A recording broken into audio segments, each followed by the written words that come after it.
Au nom du Père et du Fils et du Saint-Esprit, Amen. Mon Seigneur et mon Dieu, je crois fermement que tu es ici, que tu me vois, que tu m'entends. Je t'adore avec profonde révérence. Je te demande le pardon de mes péchés et la grâce de faire avec profit ce moment de prière. Ma Mère Immaculée, Saint Joseph, mon Père et Seigneur, mon ange gardien, intercédez pour moi.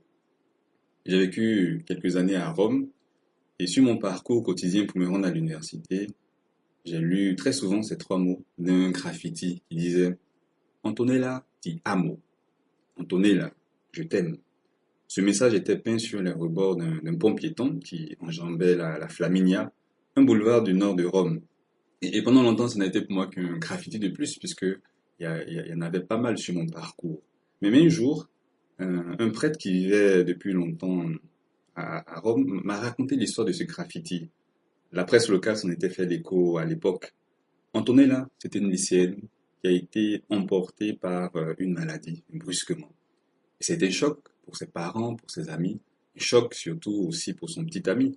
Et ce dernier a décidé de rendre un dernier hommage à Antonella, de lui envoyer un dernier message d'amour.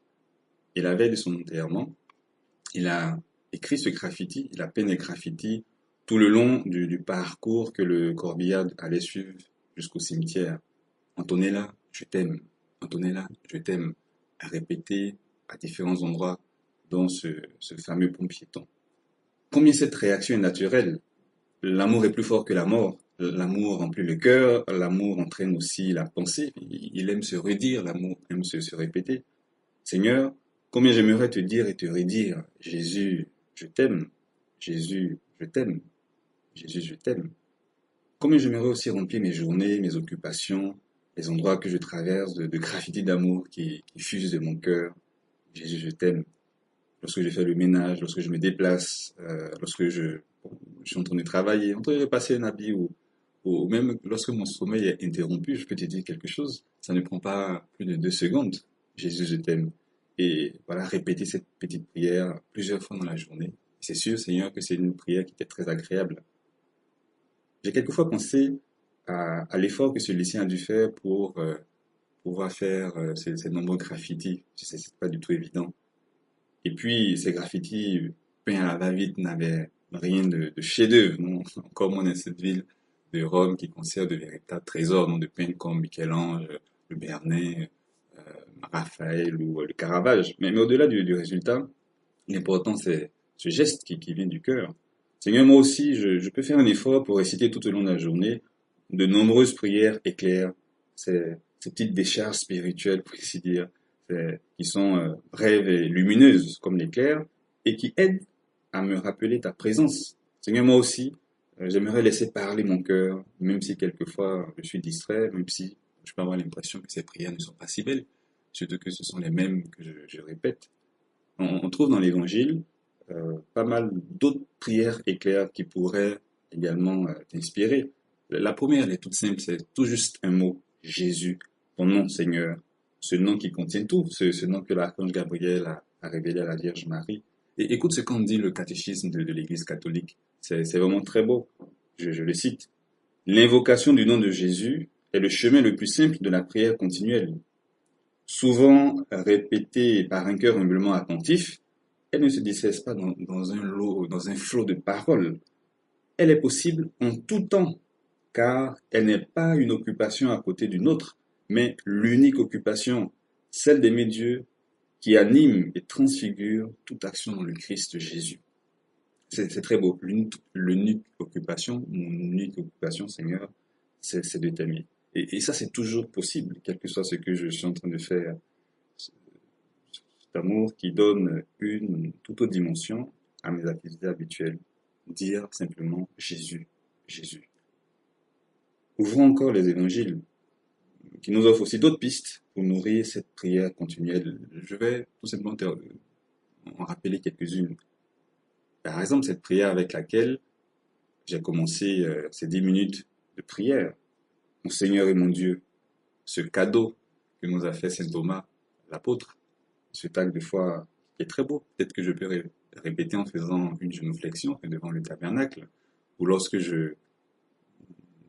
je passe à côté d'une église ou même lorsque j'en aperçois une. Mon Seigneur et mon Dieu. Ensuite, une autre prière que les apôtres ont répétée en chœur après un miracle réalisé par Jésus. Augmentons-nous la foi. Je peux la modifier un peu. Augmente-moi la foi. Je peux aussi, peut-être, Seigneur, te demander d'autres vertus. Augmente-moi l'espérance. Augmente-moi la charité. Augmente-moi la patience. Augmente-moi la force d'âme. Augmente-moi la sincérité ou l'humilité, et ainsi de suite. Il y a aussi la prière de Bartimée. Seigneur, que je vois, lorsque Jésus lui demande ce qu'il voudrait qu'il fasse pour lui. Et bien, pour mes moments d'obscurité, au sens propre, au sens figuré, mon Seigneur, que je vois, que je connaisse ta volonté, que je sache aussi comment la mettre en pratique. Une autre prière éclair, cette fois-ci qui nous est prêtée par une maman qui n'était pas juive et qui s'adressait de cette manière à Jésus pour lui demander qu'il guérisse sa fille. Prends pitié de moi, Seigneur. Prends pitié de moi, Seigneur. C'est très simple. Et très souvent dans la journée, j'ai besoin, Seigneur, de te le dire lorsque, par mes pensées, par mes paroles, par mes actions, je me suis éloigné de toi. J'ai manqué de charité aussi à l'égard des autres. Prends pitié de moi. C'est l'expression d'un regret, l'expression d'une contrition qui vient également du cœur.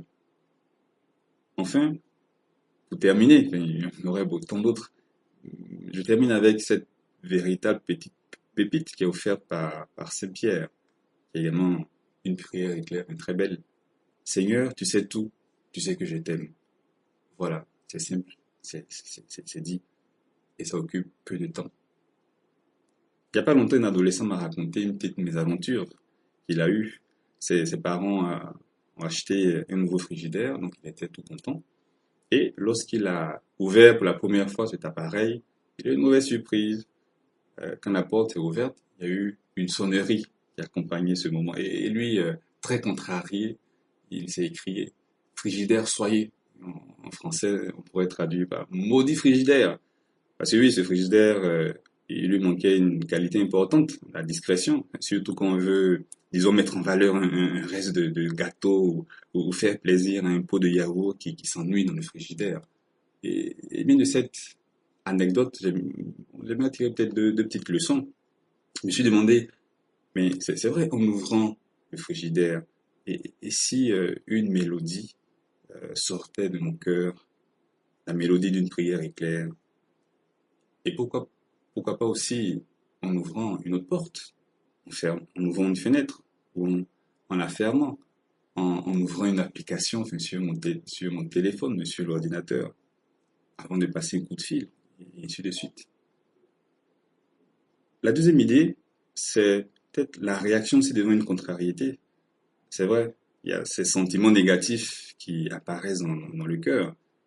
Et peut-être qu'après une première réaction de mauvaise humeur, comme dans le cas de ce jeune garçon, Seigneur, peut-être je peux te dire merci. Je peux te dire, Jésus, aide-moi. Jésus, je t'offre cette contrariété, cette petite croix de ma journée. Jésus, aide-moi. Tout simplement, Jésus. Et ici, peut-être cette contrariété, je peux l'envisager autrement. Et elle peut être pour moi l'occasion d'offrir quelque chose de valeur à ce bon Jésus. Et peut-être aussi, souvent dans la journée, je pourrais aussi répéter cette prière éclair que la Vierge Marie a prononcée à la fin de cette visite qu'elle avait reçue de l'archange Gabriel. Elle lui a dit, qu'il me soit fait selon ta parole. Une prière éclair pour m'identifier, Seigneur, à ta volonté, pour t'exprimer ma disponibilité à ce que tu attends de moi, à ce que tu me demandes, même si ça peut être quelquefois un peu exigeant. Qu'il me soit fait selon ta parole. Eh bien, Sainte Marie, aide-moi, aide-moi à faire luire très souvent dans mon cœur ces éclairs de prière pour que chaque événement de ma journée soit une occasion pour penser à ce bon Jésus, pour que chaque événement soit une occasion pour lui dire aussi, Jésus, je t'aime. Je te remercie, mon Dieu, des bonnes résolutions, des actes d'amour et des inspirations que tu m'as communiquées dans cette méditation.